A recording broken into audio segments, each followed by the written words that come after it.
एक मिसाल और एक वाकया मैं आपके सामने रख रहा हूं, इससे आप फैसला करेंगे। नबी के सहाबी बकरियां चरा रहे हैं, कुरान भी गुनगुना रहे हैं। कभी आपने किया है? किया है कभी? नहीं।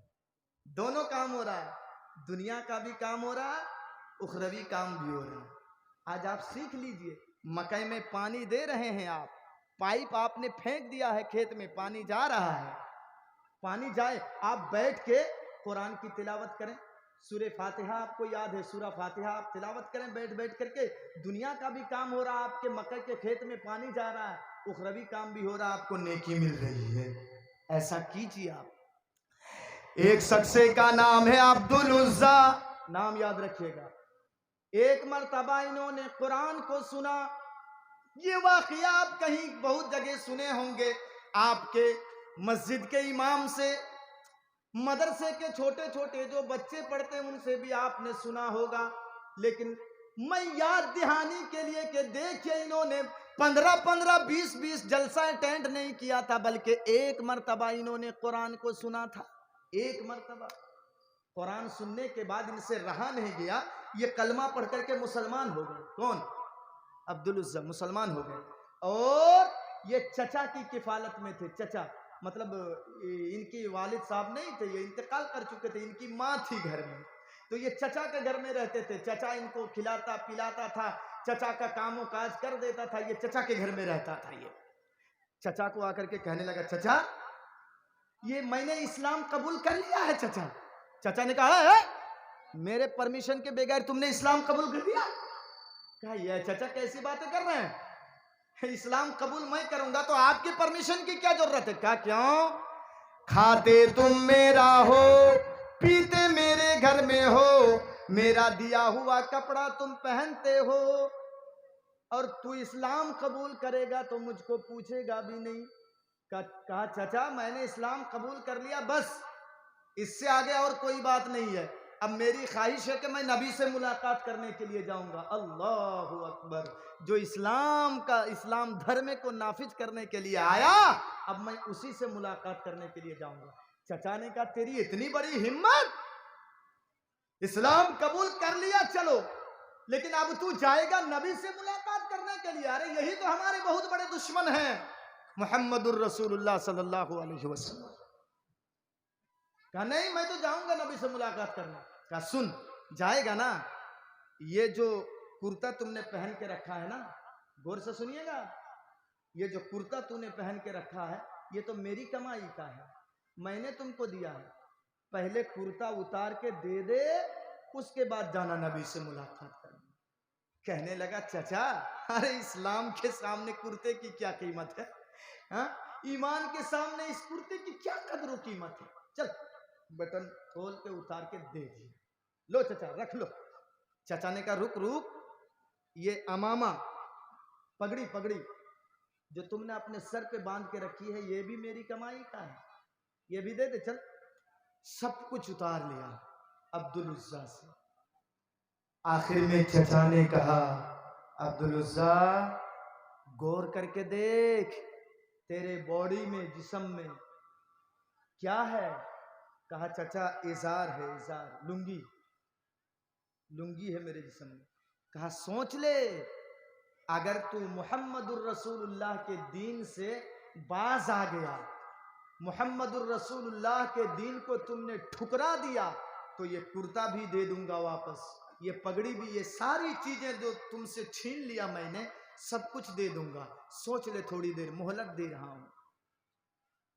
अब्दुल उज्जा का जवाब सुनिए, अल्लाह अकबर। जो एक मर्तबा कुरान सुन लेता था ना, कसम खुदा की, क्या मैं बताऊं आपको, मैं कोई अल्फाज ही नहीं ढूंढ के मिल रहा हमको कि कैसे बताऊं कि एक मर्तबा सुनने के बाद फिर कितनी ही आप उसको तकलीफ क्यों ना दे, इस्लाम से बाज नहीं आते थे। अल्लाह अकबर। हजरत बिलाल को तपती हुई रेत में लिटा देते थे। अल्लाह अकबर।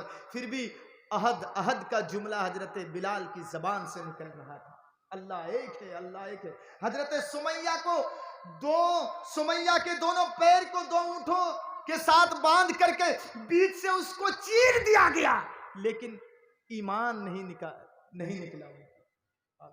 हाँ, सुनिए, चचा ने कहा इस्लाम छोड़ दो, सारी चीजें दे दूंगा।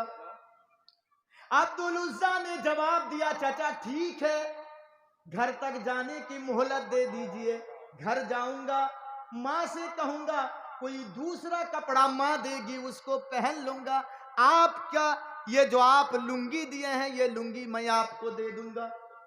कहा नहीं नहीं, घर जाने तक तुमको मोहलत नहीं दी जाएगी, अगर तू इस्लाम से बाज नहीं आएगा, मोहम्मदुर रसूलुल्लाह के दीन को नहीं छोड़ेगा तो लुंगी भी उतार के दे दे।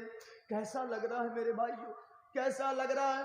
अब्दुल उज्जा नौजवान साहबी कुरान पर सुन करके मुसलमान हुए थे, ईमान लाने की खातिर इतनी परेशानियां, जुल्म और इम्तिहान इनको लिया जा रहा है। नौजवान साहबी है, चचा जिद कर रहा है लुंगी उतार के दे दे। अब्दुल उज्जा ने आंखों को बंद कर लिया, लुंगी भी उतार के चचा को दे दिया। नौजवान साहबी नंगे हो गए, घर की तरफ जा रहे हैं।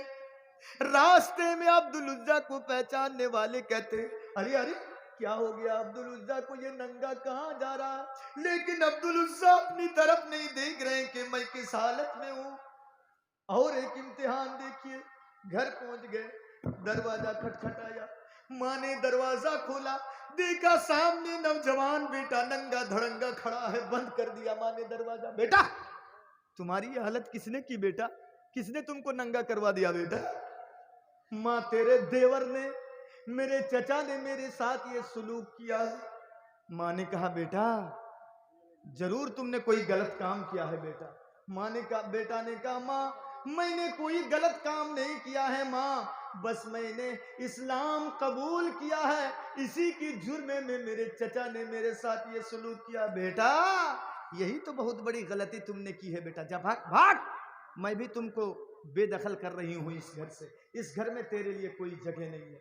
यहाँ एक पॉइंट की बात समझ लीजिए कि जब बाप दुश्मन बन जाए, जब चचा दुश्मन बन जाए, जब माँ दुश्मन बन जाए, जब भाई दुश्मन बन जाए, तो समझ लीजिए कि ये मेरा जो रास्ता है ये हकीकत का रास्ता, ये मेरा हकीकत का रास्ता है जब दुश्मन बन जाए। कहा अब्दुल उज्जा ने माँ ठीक है मैं इस घर में रहने के लिए नहीं आया हूं। माँ 9 महीने तक तुमने मुझको पेट में रखा माँ, आखिर में मैं ले जाऊंगा आपको। सुनिएगा, एक मर्तबा इन्होंने कुरान को सुना था, कैसे ईमान इनका ताजा हो गया। सुनिए, अब्दुल उज्जा ने कहा माँ 9 महीने तक तुमने मुझको पेट में रखा था माँ, वजन मेरा बर्दाश्त किया था माँ, आज तेरा बेटा नंगा खड़ा है माँ, तेरे बेटे को शर्मगा छिपाने के लिए कुछ कोई कपड़ा दे दे माँ। माँ ने एक कंबल दे दिया, चाहे जो भी हो आखिर बेटा तो है, एक कंबल दे दिया। अब्दुल उज्जा ने उसको 2 टुकड़े किया, एक टुकड़े को पहन लिया, एक टुकड़ा हाथ में ले लिए। ऐ मेरे भाइयों, अगर आप में से कोई हज करने गए हैं तो मालूम होगा मक्का से मदीना 450 किलोमीटर से ऊपर की मुसाफत है। नबी के जमाने में ट्रेनें नहीं थी, नबी के जमाने में बसें नहीं थी, नबी के जमाने में ये हवाई जहाज नहीं चलती थी। मेरे भाइयों, ज्यादा से ज्यादा लोग ऊंट और घोड़े पर सफर किया करते थे या तो पैदल सफर किया करते थे। अब्दुल उज्जा के पास घोड़ा भी नहीं, अब्दुल उज्जा के पास ऊंट भी नहीं। क्या ईमान था और क्या कुरान सुनने के बाद इनके अंदर ईमान ताजा हो गया था। 450 किलोमीटर 450 किलोमीटर पैदल चल करके गए थे। अल्लाह अकबर, पैदल चल करके गए। मस्जिद नबवी में पहुंचते हैं। सुनिए, अब्दुल उज्जा मस्जिद नबवी में पहुंचते हैं। फजर के टाइम अल्लाह के रसूल बिलाल की अजान की आवाज सुनने के बाद मस्जिद नबवी खचाखच भर जाती है। हाय रे नौजवानों, नबी के जमाने में अलार्म घड़ियां नहीं थी, नबी के जमाने में मोबाइल नहीं। आज हमारे हाथ में मोबाइल है, अलार्म लगा करके सोते हैं, लेकिन फजर के टाइम हमारी आंखें नहीं खुलती। नबी के जमाने में अलार्म घड़ियां नहीं थी। आज हम अलार्म लगा के सोते हैं, लेकिन हमारी आंखें नहीं खुल रही है। इतनी, ये तो बड़ी दूर की बात है, ये लाउड स्पीकर भी नहीं नबी के जमाने में। बिलाल अदान की आवाज पुकारते थे, अस्सला तो खैरुम मिनन नौम। बिलाल की एक आवाज में मस्जिद नबवी खचा खच भर जाया करती थी। अल्लाह के रसूल नमाज पढ़ाए, नमाज पढ़ाने के बाद जैसे ही अल्लाह के रसूल सलाम फेरते हैं, अस्सलामु अलैकुम व रहमतुल्लाह, अस्सलामु अलैकुम व रहमतुल्लाह। आपने देखा कोई अजनबी आदमी बैठा हुआ है, बुलाया आपने, इधर आओ। कहां से आए हो? बताया मैं मक्के से आया हूं। कहा क्यों आए हो? पूरी दास्तान सुना दी अब्दुल उज़्ज़ा ने। मेरे साथ ये सुलूक मेरे चचा ने किया है ईमान लाने के खातिर। अल्लाह के रसूल की आंखों से आंसू जारी हो गए और अल्लाह के रसूल ने कहा, ऐ अब्दुल उज़्ज़ा, आज से तुम्हारा नाम अब्दुल उज़्ज़ा नहीं बल्कि मैं अब्दुल्ला जुल बजादैन रख रहा हूं। और सुनो, ये सौदा तो तुमने बहुत सस्ते में किया है। एक लुंगी की, एक कुर्ते की कुर्बानी देकर के तुमने ईमान को पाया है, इस्लाम को पाया है। अरे इसके खातिर मेरे सहाबा गर्दनें तक कटवा दिए हैं। चलो मेरी मस्जिद में रहो, खाओ पियो, कुरान सीखो, दीन सीखो, रहो मेरी मस्जिद में। अल्लाह अकबर। अब देखिएगा मेरे भाइयों, नबी के मस्जिद में रहते रहते लड़ाई का मौका आ गया, जंग का मौका। और सुनिए, जंग के मैदान में जो शहीद हो जाता है, अल्लाह उसको बगैर हिसाबो किताब के जन्नत में देता है। सुनिएगा, शहीदों को बगैर हिसाबो किताब के जन्नत में अल्लाह रब्बुल आलमीन दाखिला करवा देगा। जब जंग का मौका आ गया, दौड़ करके अब्दुल उज़्ज़ा गए, ये अब्दुल्ला जुल बजादैन, अल्लाह के रसूल मेरे लिए दुआ कर दीजिए, मैं जंग के मैदान में जाऊंगा और काफिरों को कत्ल करूंगा। मेरी तलवार काफिरों के गर्दन पे चलेगी, काफिरों की तलवार मेरी गर्दन पे आएगी, मैं शहीद हो जाऊंगा, जन्नत मुझे मिल जाएगी। अल्लाह के रसूल दुआ कर दिए, ऐ अल्लाह, अब्दुल उज़्ज़ा के खून को मैं काफिरों के लिए हराम करार दे रहा हूं, हराम, किसी काफिर की तलवार इनके गर्दन पे ना चली। अब्दुल्ला ने कहा, ऐ अल्लाह के रसूल, आप ये उल्टा दुआ कर रहे हैं। कहा, अब्दुल उज़्ज़ा निकल जाओ जंग के मैदान में, जिस हालत में भी तुम्हारी मौत होगी तुम शहीद माने जाओगे। अल्लाह अकबर। जंग के मैदान में निकल गए। एक काफिला आगे आगे जा रहा है, एक काफिला पीछे पीछे, उसमें अल्लाह के रसूल भी हैं, हजरत उमर फारूक भी हैं, उसमें अब्दुल्ला इब्न मसूद भी हैं। सब ये काफिला पीछे पीछे जा रहा है। नसीब देखिए, ऐ मेरे भाइयों, नसीब देखिए, रास्ते में ये अब्दुल्ला जुल बजादैन बीमार पड़ जाते हैं। बीमारी शिद्दत इख्तियार कर लेती है और रास्ते ही में इनका इंतकाल हो जाता है। नसीब, अल्लाह अकबर। अल्लाह के रसूल ने कहा, चलो इनके लिए यही कब्र खोदी जाए। कब्र खोद करके तैयार कर दी गई। दो शख्स अल्लाह के रसूल खुद कब्र में उतर गए और कहते हैं, आहिस्ते से अपने साथी के डेड बॉडी को आहिस्ते से दो, मेरे सुपुर्द करो, कहीं इसको चोट ना लगे। कब्र में डेड बॉडी रखने के बाद, मिट्टी देने के बाद, पटरा उठरा दे करके मिट्टी देने के बाद, ऐ लोगों सुनो, अब जो बताने जा रहा हूं सुनो। अल्लाह के रसूल की निगाहें आसमान की तरफ उठ गई और अल्लाह के रसूल दुआ करते हैं, ऐ अल्लाह, ये तेरा बंदा जब मस्जिद नबवी में मेरे पास आया था तब मैं इससे खुश था। ऐ अल्लाह, जब ये मेरी मस्जिद में रहने लगा, दीन सीखने लगा, तब भी मैं इससे खुश था। ऐ अल्लाह, जब ये जंग के मैदान में निकल गया तब भी मैं इससे खुश था। ऐ अल्लाह, जब ये रास्ते में बीमार पड़ गया तब भी मैं इससे खुश था। ऐ अल्लाह, जब इसका इंतकाल हो गया तब भी मैं इससे खुश था। ऐ अल्लाह, जब इसके जनाजे की नमाज पढ़ी जा रही थी तब भी मैं इससे खुश था। ऐ अल्लाह, जब इसको मिट्टी दी जा रही थी तब भी मैं इससे खुश था। अय अल्लाह, मिट्टी दे करके फारिग हो गए हम, तब भी हम लोग मैं इससे खुश था। अय अल्लाह, तू भी इस बंदे पर खुश हो जा। अय अल्लाह, तू भी इस बंदे पर खुश हो जा। अय अल्लाह, तू भी इस बंदे पर खुश हो जा। इतना सुनना था।